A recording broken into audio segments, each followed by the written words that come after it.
Ladies and gentlemen, the Hockey Podcast will start in approximately 1 minute.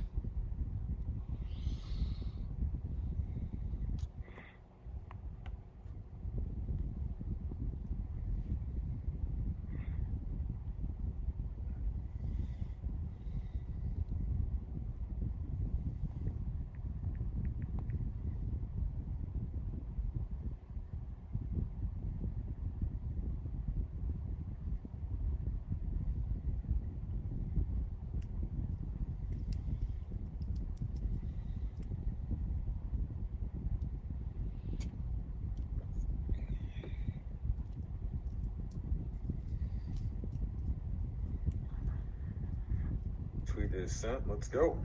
All right, we are live.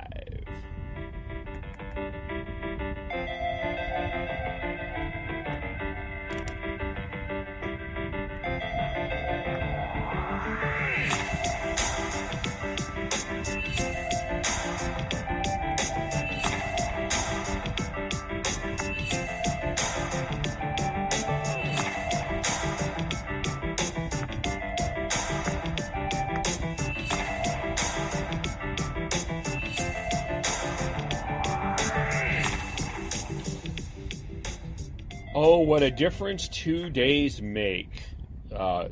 Sunday morning, we woke up and the Vancouver Canucks had a 2-0 series lead.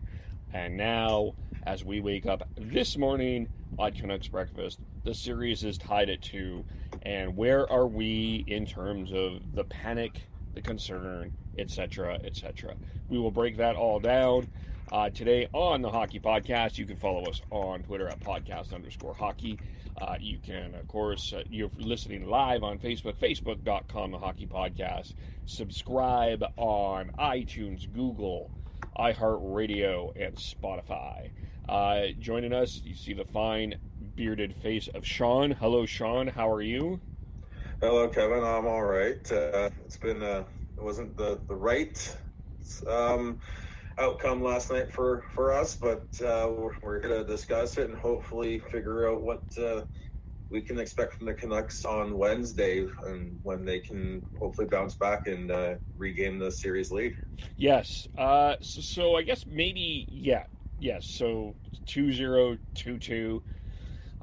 Let's just, before we delve into the minutia of the lineup, we may be getting Isha at some point during this. He did have some other things going on, but we do hope to still get him during our discussion. We will also be chatting a little bit later, just quickly about the Stars and Flames, which we'll be recapping a little bit later on this evening. But where is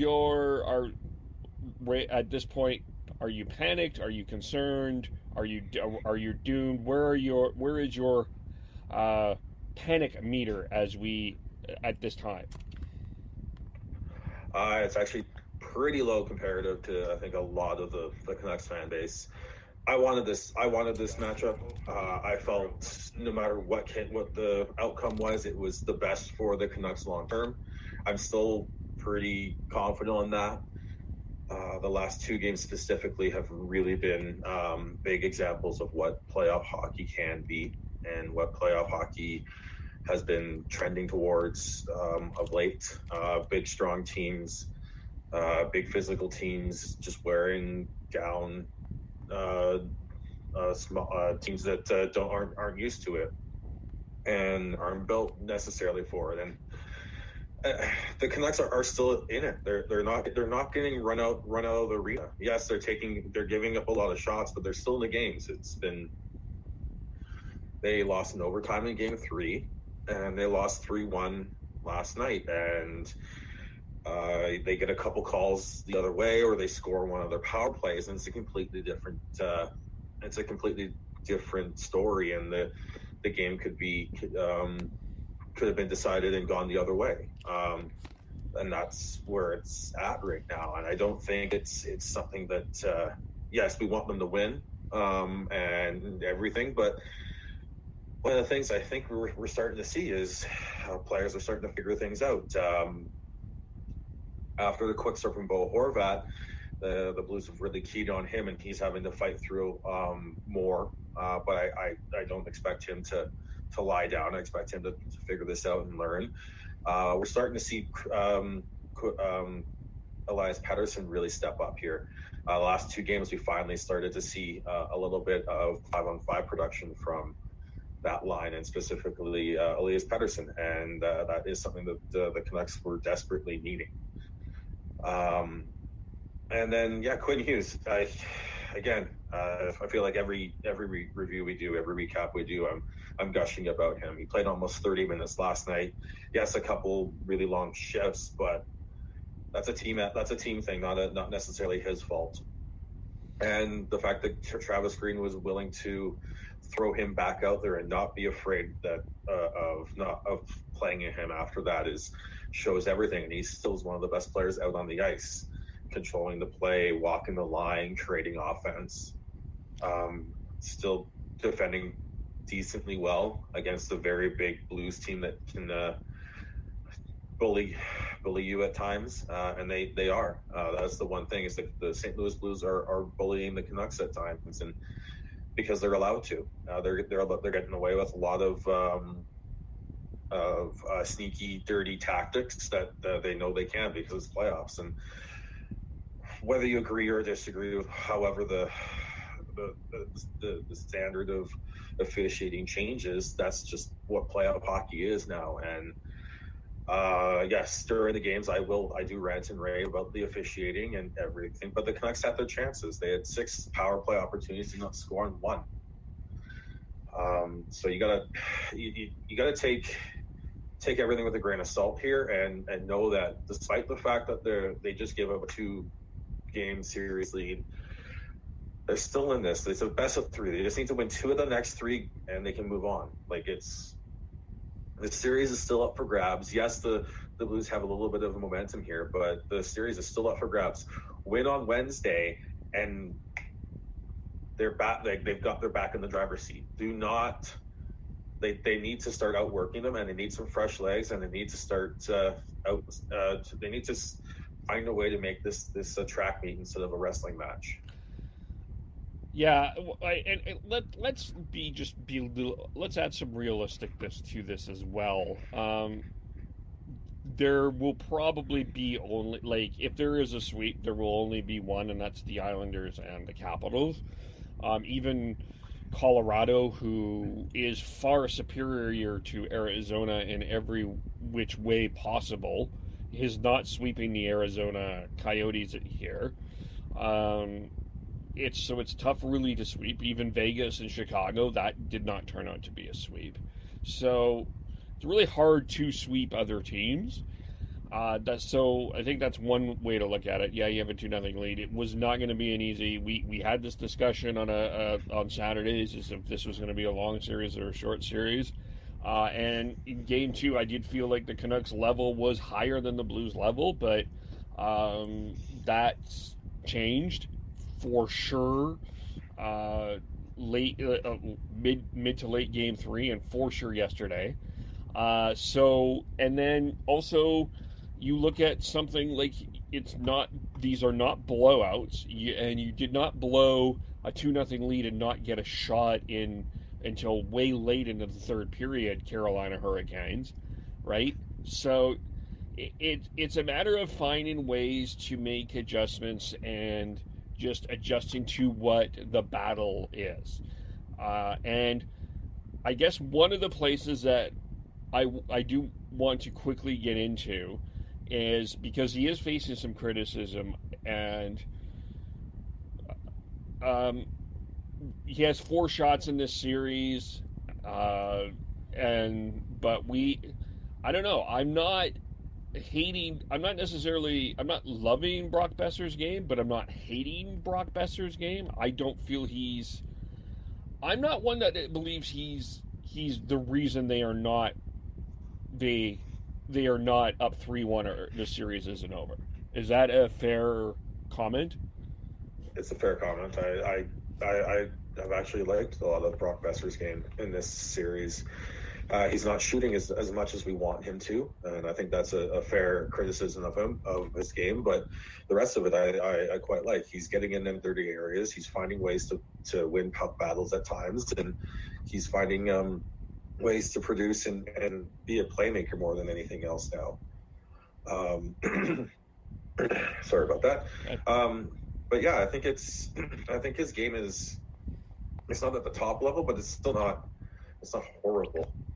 And I think he has struggled a little bit more than, say, Pettersson, Hughes, and Horvat to adjust to the playoff style of game.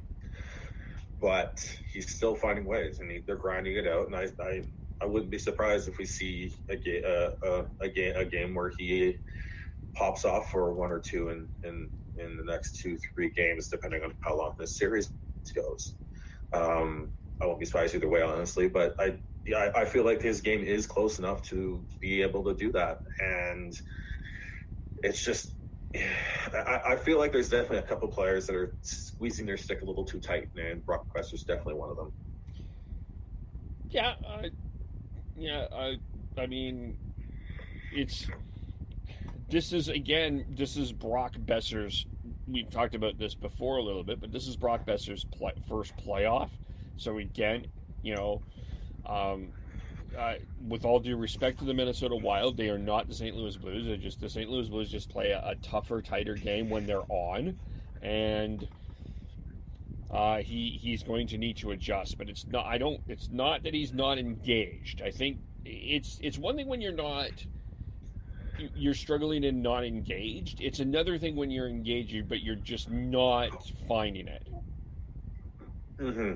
And that, to me, and I think fans need to remember, people need to remember that just look at the personality that Brock Besser is. He's not one that's going to have that.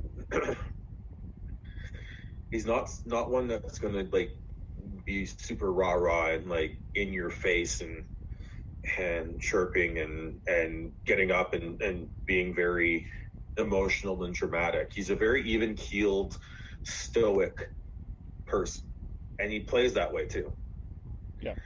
Bo Horvat's got a little bit of that, but he's got a little bit more of a he has more emotion in him.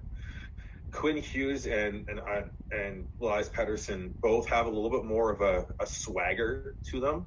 I know I'm better than you, and I'm going to prove it to you type feel to them. And then you've got and JT Miller's got a little bit of that as well. I'd like to see a little bit of that out of Brock Besser. Get some more swagger in his step and play that way. That's the only thing. I think that's the only adjustment I would like to see out of him. Because if he does that when I've seen it from him, and when he is there, you know he can shoot the puck and he's going to wire it, and he's close. I think if he gets one goal that's a really nice goal, I think he can get that back, and I think that'll be huge. But like I said, for the most part, I like his games. He's doing all the little things. He's the board, like he's not afraid to go in and into the board battles. He's not afraid to cycle down low and try and be more of a playmaker. He's not afraid to go in front of the net and battle in the dirty areas and get deflections and dirty goals. So I think it's going to come, and even if it's not this season, moving forwards, this series in particular is going to be one that they learn from Jurassic a lot from. Yeah, you have to almost lose to win in a lot of ways in the National Hockey League. It just doesn't. It is very rare that a team in this era has just instantly found some success as soon as they had that so-called window open. It's tough. In a way, Kev. Yeah, in a way. It's more of a, you need to learn how to win. It's not you lose to win, you need to learn how to win. You need to learn how to compete and play at the level that you need to win in the playoffs. I know Pierre LeBrun talked about, he sees a lot of what Chicago looked like before they went on their run, and players like Taves and Kane and all them learned about how to play in the playoffs and how to win in the playoffs. And there was a lot of pushback from them. Like, well, they're not going to like completely like copy them and mimic them step for step. Sometimes you just need to play against the right opponent and figure out like what's going on. And that's why I wanted the St. Louis Blues for the Canucks. That's why I wanted to go up against the defending Cup champs, because they know how to win. Yeah. And I knew this series was going to be a tough one, and they weren't going to, even when they were up 2-0, I'm like, they're gonna win at least one of the next 2 games, and I wouldn't be surprised if they won both, and they won both. The Blues have started to find their feet in their game, and they're starting to really punish the Canucks any chance they get. And the Canucks need to punch back at times. They need to figure out that, like, there's been times where Jake Virtanen, third line winger, is skating down on a forecheck and doing a flyby. No, that is not what you need to be doing. You need to actually finish your check and let the Blues know that you're there. Like, I know you want to be like positionally strong and all that, but at this point you need to punch back. You need to start making so that the do what the Blues are doing to the Canucks defense and make them shoulder check, make them look back and make sure that maybe they don't have time and they're going to give up the puck. That's just it happens. It doesn't matter how good you are, you're going to do that. Pietrangelo has had that at times in his career. We've seen Hughes even make those mistakes. Doesn't matter how good you are. If you're hearing footsteps, there's times where you're gonna double clutch and you're gonna make mistakes. Yeah, it's time for the Canucks to take a page out of the Blues playbook and have an aggressive forecheck. You're in the playoffs. You're allowed to take runs at defensemen from the blue line. That's just allowed. That's just allowed under the standard of playoff officiating. So, but don't you trip someone. If you trip someone, we are going to call that right away and all the time. But you can run someone from the blue line to the boards in the numbers. We'll let it go. It's all good. But it's just that's just the standard, and as inconsistent and weird as it can be, that's the standard, and you got to play by it. And so it's time to see the Canucks change a little bit of their game and go with an aggressive forecheck. I really hope Travis Green looks at that and goes, okay, let's slightly adjust this. Let's keep let's have a really aggressive F1 going in and doing what Braden Schen's doing really well, what Mackenzie Kekron's doing really well, what Zach Sanford's doing really well, and just going in and just throwing their body, especially early on in the game. On Wednesday, I want to see the first couple forechecks absolutely running whoever the Blues defenseman is and make them think. It doesn't matter. You don't even have to connect that big. As long as they know that you're coming, they're going to start thinking, and you got to keep going. Yes. Okay. And it's a possibility that we could see Tyler Toffoli in this series. I think that I'm 60% certain we do see Tyler Toffoli at some point in this series. So maybe that's Wednesday. Maybe it's not. I don't know. And I think if he's in, I think that it is a huge game changer for the Canucks. I really do. And I'm not just saying that. There's so much that Tyler Toffoli can add and understand about Stanley Cup that would help. But at the same time, you already mentioned Jake Virtanen and his flybys. Virtanen was, in the second half of the game when the Canucks were down to 2, Travis Green put Jake Virtanen with Bo Horvat and Tanner Pearson. And I'm sorry, Sean. I'm sorry. I know that there's Jake Virtanen fans out there. But I said in the series preview, I said if this is a series that if the Canucks are going to win, you're going to need Jake Virtanen at what you think Jake Virtanen is. If you think Jake Virtanen is this guy that is like physical, dominant, talented, all these things that you rave about Jake Virtanen, he's got to show it. Last night, he didn't show it, and you mentioned a flyby. I didn't. We talked about Brock Besser being engaged. I'm not sure Jake Virtanen was engaged, and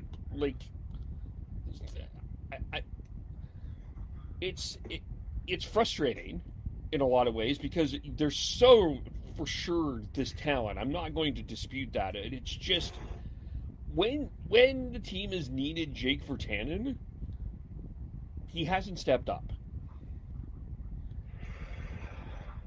Okay, I think this is a much more complicated discussion. I think there's a little bit of everything. Because he's not the most detail-oriented player, I think Travis Green's been very focused on trying to just ingrain the details into him, and I think that just unfortunately makes Jake overthink things and be very cognizant of trying to be positionally sound more than anything else. And I just don't. Personally, I don't think we're going to see the top end Jake Virtanen in a Vancouver uniform. I think he needs to get out of Vancouver.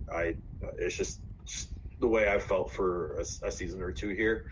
He's got the shot. He's not someone who's going to be able to play a physical power forward type style for a full season. But he's the type of guy that they need to step it up and do that in the playoffs. And if Jake Virtanen's in the lineup on Wednesday, and I'm Travis Green, I'm taking the leash off him and saying, look, we're going to put you with a couple players here that are going to be are going to support you in terms positionally. Your job is to run amok, run roughshod, and just create havoc. I want you in. I want you in on the first forward, in on the forecheck every time, and I want you in hard. I want you to make the Blues defenseman pay a price every time you're on the ice and on the forecheck. And you talk to Brandon Sutter and you talk to Antoine Roussel, because those are the two players he'd be with, and say that Jake's speed and his size, we need him doing this, and we need you guys to be a little more positionally sound to cover for him while we use him as a bowling ball to create havoc and hopefully create some turnovers and some forecheck, a really good forecheck. So that's what I want to see. But whether or not he's in the lineup is in question, in my opinion, because first off, I think we're taking Louis Eriksson out. He played the least amount of ice time of the whole forward core in that game. As you said, they put Virtanen up on the second line. They put McEwen up on the second line. Even Mott got a turn up there. They're trying everything to create some more offense with that second line. So I think you take Eriksson out, you throw Gaudette in. I know Travis Green doesn't like playing Gaudette at center. Travis Green does not like playing Gaudette on the wing. He prefers him at center. But at this point, you have to try whatever. You need to. Because if you lose Game 5, you're in a deep hole. So you need to find it's not must win, but it is must win on Wednesday for the Canucks. So you need to do something. You need to change something. You need some fresh legs. Get Adam Gaudette, when he's been sitting for a bit and comes back in, he's a dog on a bone and he is willing to do whatever. Put him on right wing with Bo Horvat and Tyler Pearson. That was my thinking. I would like to see Horvat, Gaudette, and Pearson. That's where I would be putting Gaudette. And even if Toffoli's back, I still think you put Gaudette there, and you put Toffoli on the third line trying to create more offense. Yeah, but you also are double shifting both those pairs in the top six with Toffoli on rotating him in there as well. Well, the other thing that happened last night too is Pettersson was being double shifted with the third line in the third period. So Pettersson, I'll have to look up his ice time as we're speaking here, but I know he was on a lot for the third period. So I'm not saying that you do that at the start of any game, but would not surprise me if we see double shifting from Pettersson again in Game 5. Totally. I think, and that's something that I think we're going to see from Travis Green on Wednesday for sure, is some swapping around of lines, double shifting Pettersson, double shifting Horvat. Like, I wouldn't mind seeing Horvat double shifted, working with McEwen and Mott as well. Like, you really, because Pettersson was double shifted with them a few times as well. You use your top two centers to start trying to create some more some different matchups and see what you can do with there. Yeah. The other thing is, I really hope Tyler Myers is back. Yeah. They miss him. Like, yes, he took a whack ton of penalties in the Minnesota series, and took a couple in the first two games in versus Minnesota. But I don't think people realize how important he is to that blue line until like the last two games. The amount of he's a good skater, he's a good puck mover, and he's big, and he creates matchup problems for the other team. They need him. They desperately need him. And as good as Benn and Fantenberg have played, they need Tyler Myers. He can help alleviate that aggressive forecheck that the Canucks have really struggled with in the last two games.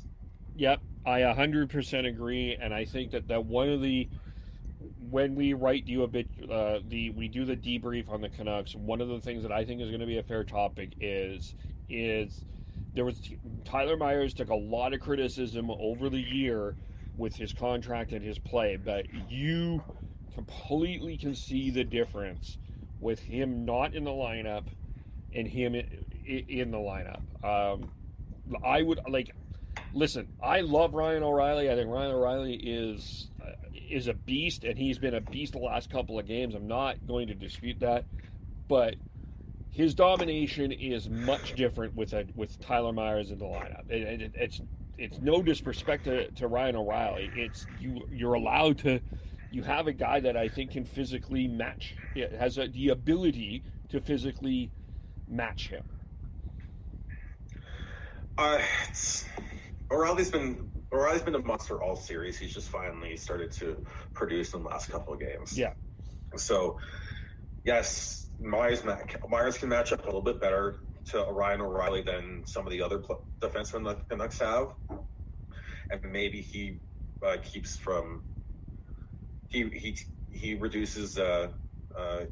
O'Reilly from scoring one of those goals last night or whatever. That's playoff hockey, and that can make a difference. Let's not oversell it though. Ryan O'Reilly has been an absolute beast this series. He's been controlling the play.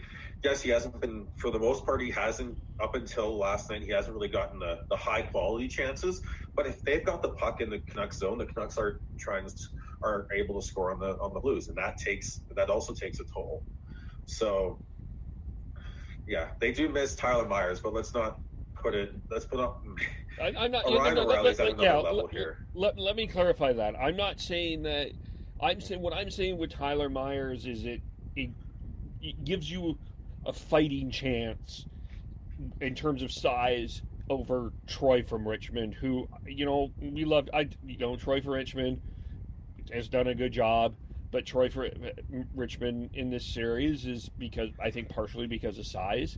It is a bit of an issue, but at the same time, Ryan O'Reilly has taken his game to another level. Like I don't honestly recall, and maybe you can correct me if I'm wrong, I don't recall a series against the Canucks where the last few playoffs where someone has simply taken over the way Ryan O'Reilly has.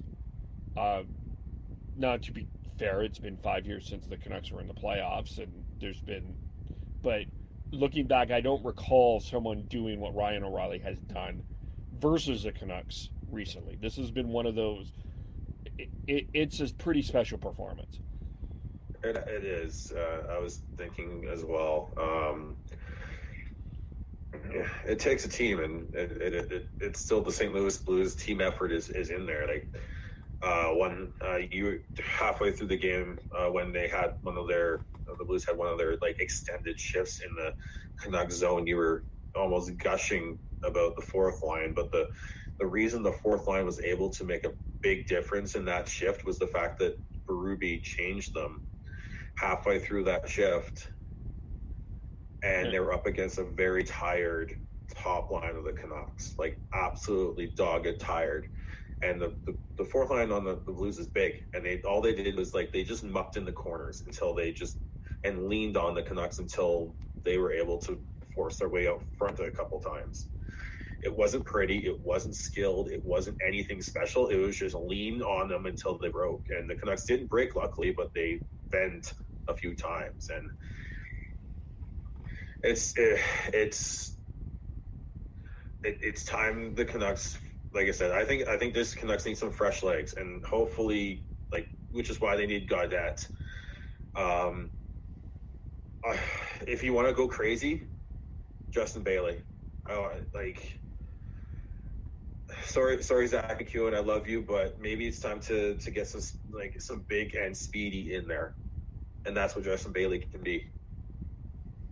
Maybe it's time you look at that. Maybe it's time you think outside the box. I don't think Travis Green and the Canucks do that, but that would be the other option up front, is to try and get some real big speed and use him as the proverbial bowling ball, and just tell him, look, this is what we want from you, and if you're willing to do this, we'll put you in. Yeah, because he's 6'2" and it's I think if you ask anyone watching the AHL, Corey Hergott, anyone watching the AHL, they'll tell you that one of the best skaters out in the AHL is Justin Bailey. He can outskate almost anyone in the AHL, and he's big. Let's throw him in there, see what he got. Yeah, for sure. I'm not opposed to that idea for sure. I don't know. I'm with you though in that I don't see him in this game, in Game 5. I don't see him on Wednesday, but maybe if they lose, maybe it's something that we're talking about on Friday's game as a possibility. But I mean, that's the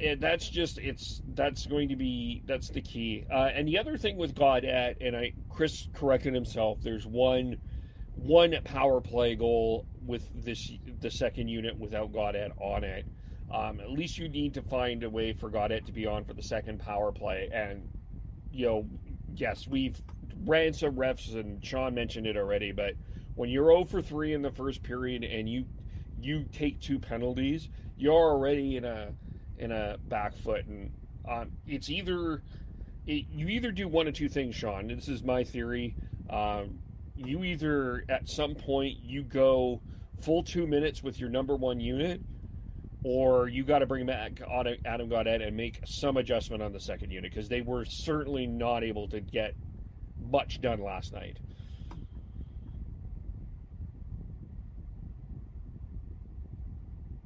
Oh, I think you're on mute. That's why they need to bring Adam Gaudette in. They need to change things up on the second unit. They need to find a way to do. They also need to look at the tape and figure out what they can exploit from St. Louis.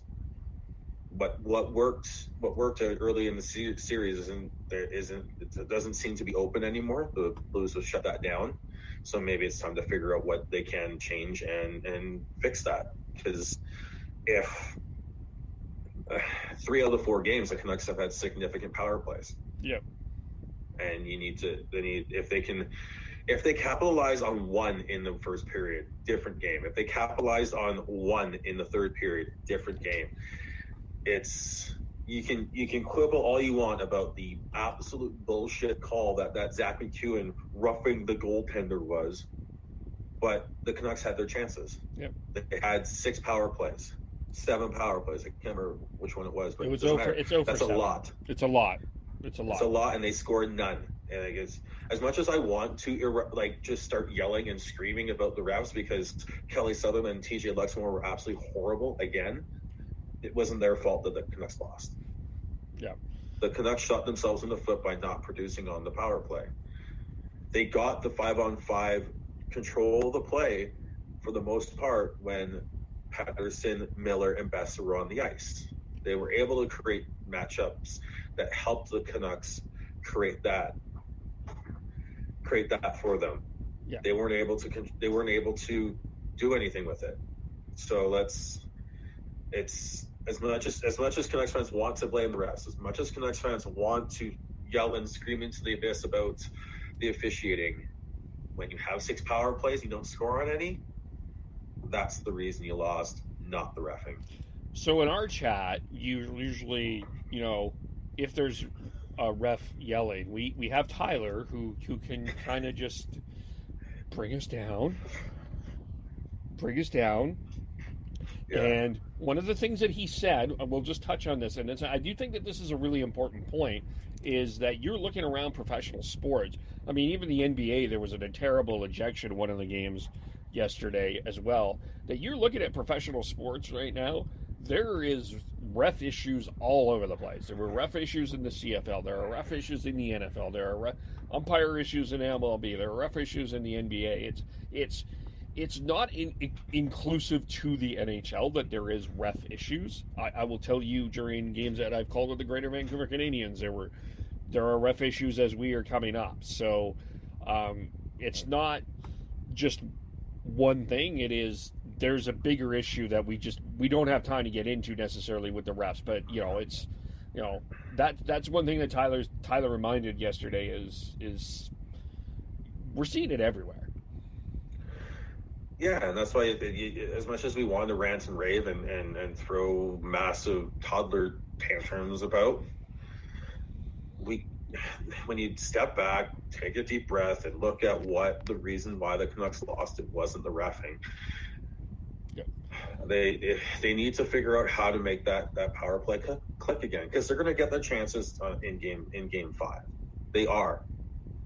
Yep. Like I said, 3 out of the 4 games they've had significant amount of power play opportunities.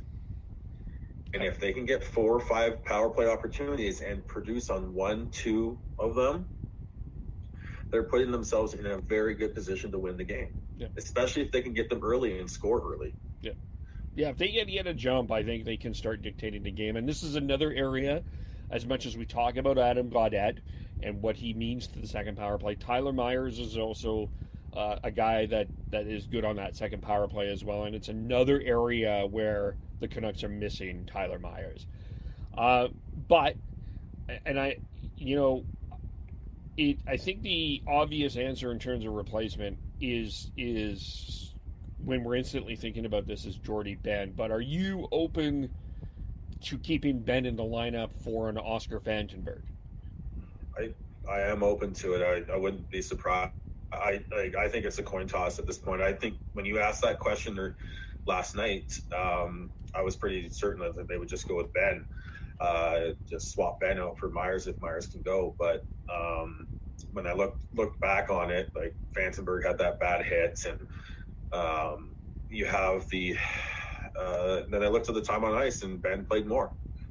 I think Benn played a little more solidly, a quiet, solid game, and he's got the big physical ability to do that against the Blues. And maybe it is time to see Fantenberg take a rest and Benn stay in for Tyler Myers. I wouldn't even be surprised if they, again, a little bit more off the board, but maybe you do bring in someone who can move the puck a little bit better, maybe an Olivier Levy or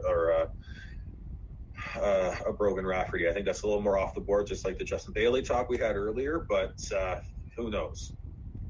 Yeah, you have those options available for sure in terms of that. And again, I don't see that for Game 5, but I do possibly see it for a Game 6. I could see that for sure.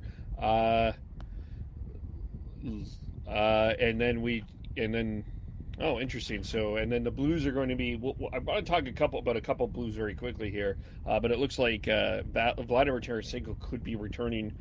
Oh no, he is returning to St. Louis, so he is not coming back in this series. So, unfortunately, and that's the thing is he hasn't looked fully healthy. I don't think this whole from going back into the round robin and everything. So. But he was still someone you had to think about. He's a one-shot scorer when he's off. Yep. And now, who do the Blues have that can be a one-shot scorer? David Perron, maybe David Perron, but he's not He's Tarasenko more of a grinder. Like Yeah. he's got the ability to do it, but he's not necessarily from distance. Yeah. He's more of a like both between the hash marks and below type of score. So Yeah. Just quickly on a couple of St. Louis Blues here, and I'm not trying to give a shot to Devin, but it did occur to me again last night. The Toronto Maple Leafs are not in the playoffs, but Nazem Kadri and Tyler Bozak are. And I think Tyler Bozak has been one of the becoming a little bit of an unsung hero again. Ryan O'Reilly has been absolutely dominant, and I really like the way Braden Shen has played. But Tyler Bozak as well has played very well. Well, Bozak's been a very good player for the Blues ever since they got him. It's just been he's a solid player. Like, it was a great pickup for the St. Louis Blues 2 summers ago. One of the reasons they won the Cup last year is because they had a third line of Bozak, Robert Thomas, and Patrick Maroon. Yep. And now Robert Thomas has moved to center, and he's an absolute fantastic playmaking center. I wouldn't be surprised if by next year he's actually running the show on the second line. But it's just he's got it. They've got depth down the middle, which is great. Oscar Sundqvist has been fantastic for them in multiple roles. Jacob De La Rose has come in and been a very good fourth line center for them. They've got depth. So yeah, that's what you need. You need players who can step up and play slightly different than what you signed them to be. Yeah. Yep, exactly. They have guys play that role, and it's almost, they found their style. It fits well with what Craig Berube is doing, and we're learning a lot about the St. Louis Blues. And again, I think the Canucks will learn a lot, win or lose, about what it will take to go forward in the playoffs for sure, going forward in the future. Is there anything else within this series that we need to talk about? We didn't touch on Markstrom, but I honestly didn't feel anything. I didn't feel this game was his fault.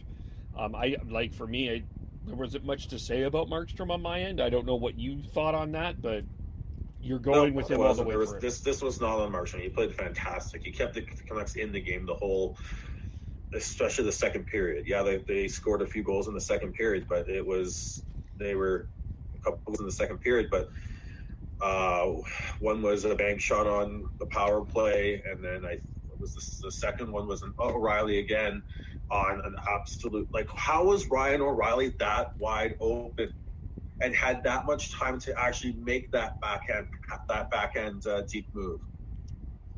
Like, that just boggles my mind. Like, I was yelling, why was he that wide open? It made no sense to me. Yeah. But in terms of Jacob Markstrom, again, fantastic. He's been absolutely lights out, except for since game he had game 3 versus Minnesota, then he had a bad game, and then all this series he's been lights out. He's been fantastic this series, and they need to find a way to put the solid goaltending, the really good goaltending that Jacob is putting up for them, and capitalize on it.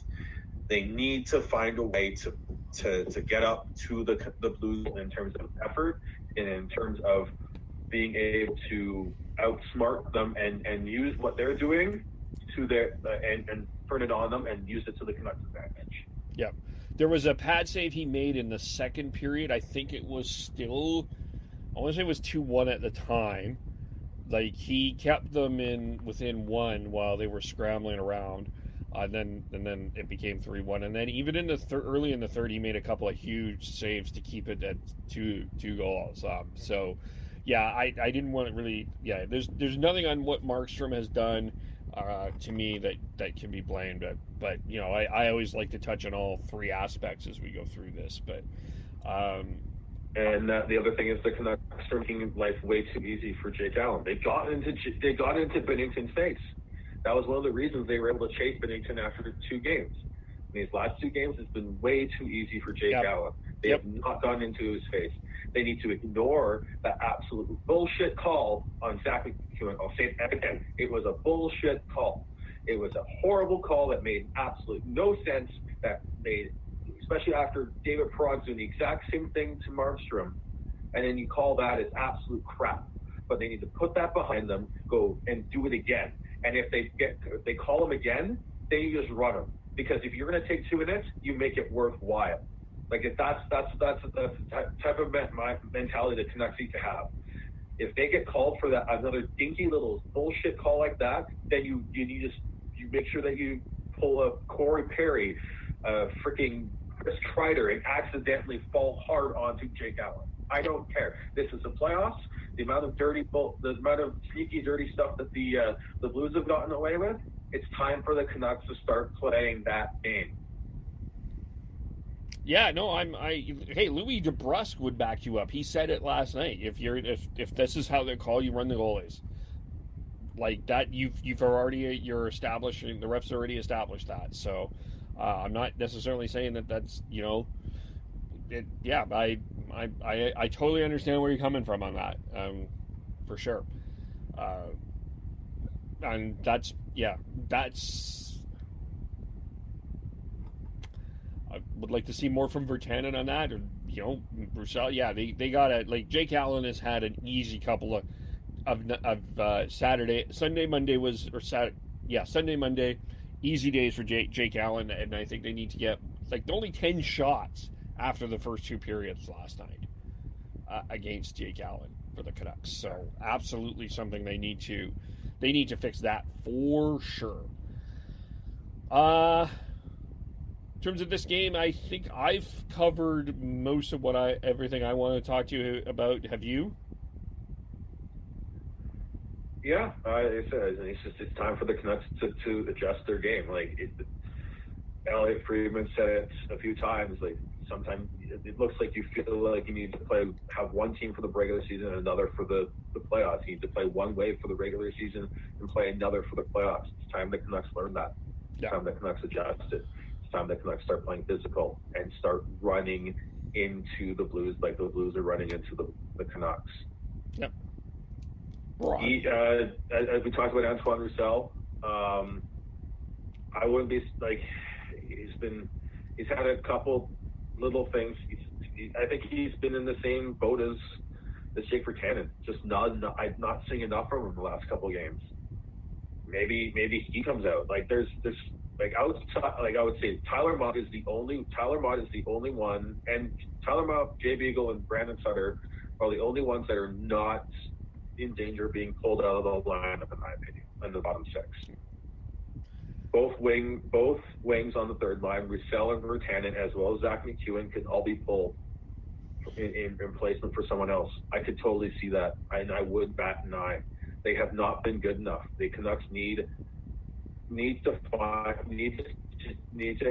have a goal from their bottom 6 and to help them win. They've been so reliant on the power play and their top 6 to score. And as great as that is, and as much as we love seeing that happen, we still need to see something from the bottom 6. I was so hoping for a birthday shotgun Jake. That would have been fantastic. Or a goal in Zach McEwen when he's celebrating his late dad's birthday. It would have been amazing. It would have been emotional. It would have been something that galvanized the team again. Let's get going. Let's find a way to create some more energy. Whether it's Gaudette coming in, Bailey coming in, Graovac another option. I don't think they come in, but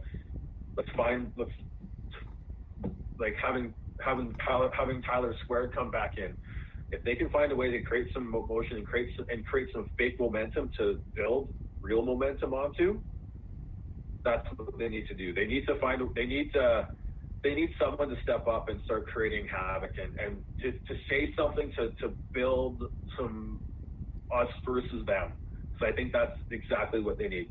They need a Brian Burke, John Tortorella rant of some sort. I don't care who it is, someone needs to step up and do it, in my opinion. Markstrom is not Swedish for bumping into the goalie. Yeah, something like that. I don't care what it is. Just find a way. Find a way to just galvanize the team, create us versus them, create some absolute hate. I don't think there's enough hate on this Canucks team right now. They need it. And then one other thing is, I'll be very interested to see what JT Miller is playing through. I wouldn't be surprised if it's some sort of pretty significant bone bruise on his arm. He does not look 100% out there. He's not handling the puck as well as he normally does, and he is definitely not being as physical as he normally is.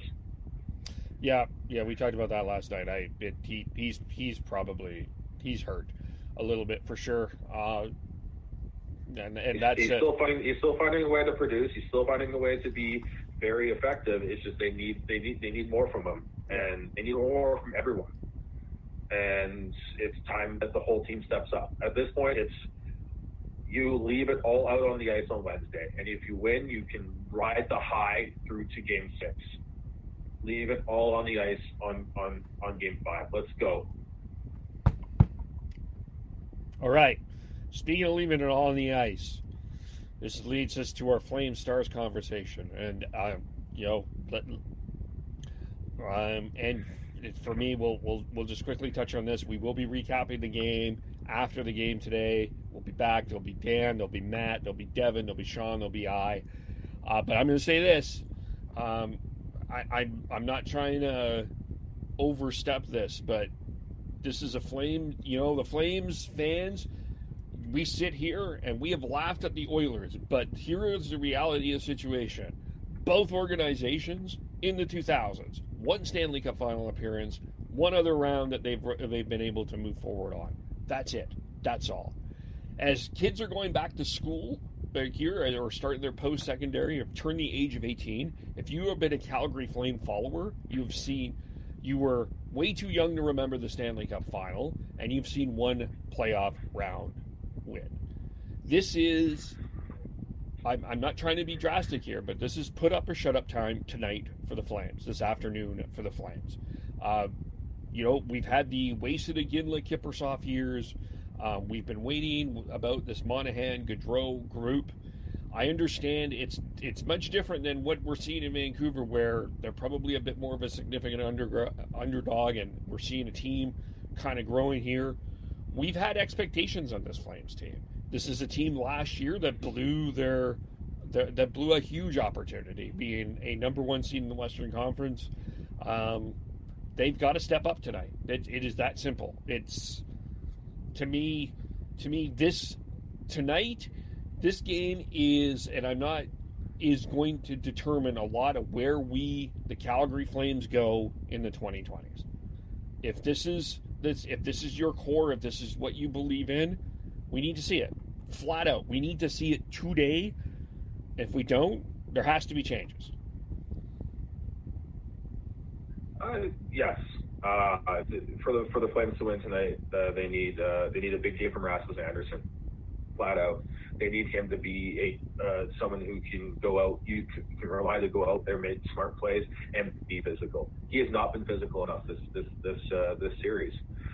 Like when we talked with Matt about comparing him to Neil Dion of the Winnipeg Jets, it was like, well, he's a little more physical. And I actually looked up the stats, and yes, his stats can be a little misleading, but when it's significantly, like Dion's in the hundreds and for the season, and Rasmus Andersson hasn't even hit 50.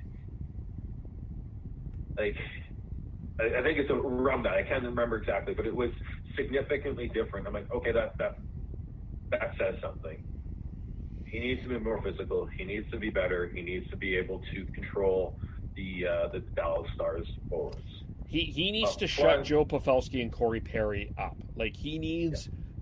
Like you talk about what the Canucks, he needs to get into Corey Perry's face. Corey Perry has been far too much of a visitor in Cal Talbot's house. Rasmus Andersson needs to get him the hell out of there. Now you got me fired up. I'm fired up now. And then up front, you need Gaudreau and Monahan to step up. You need them to lead the way. They had a better game last game, but they need to be even better tonight. Yep. Like if they don't show up and go back to what they've been for the majority of their playoff careers, the Flames aren't going anywhere. That's it. It's just that simple. Yeah. And they gotta get to the net. They gotta absolutely, like, Gaudette can be had. I don't think he's that good of a goaltender. I think we came in thinking he was underrated. I actually wonder now if he's a little bit overrated. I think he can be had.